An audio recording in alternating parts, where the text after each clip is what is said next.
try to spread information, to divide, to manipulate the youth.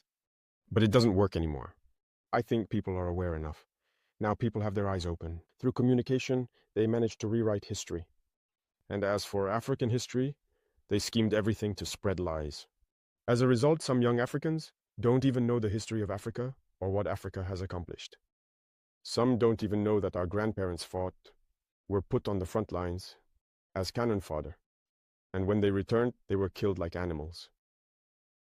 Do people know that when France tested its first atomic bomb, it was black soldiers they placed nearby in the blast radius to see what would happen? Let's bring out the archives. Everything they've used against Africa is terrible. So all of this needs to be communicated so that young Africans understand, because there are still many who are asleep and continue to speak on behalf of the imperialists.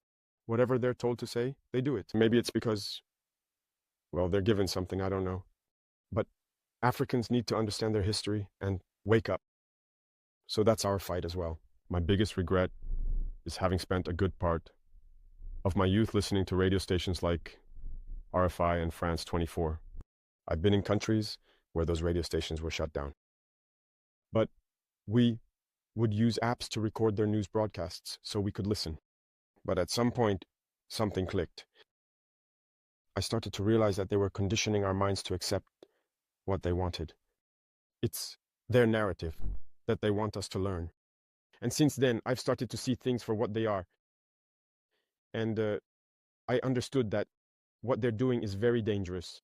And today, more than ever, I realize that they have conditioned the minds, especially of Africans. So you can play a big role in awakening the consciousness of young people so that people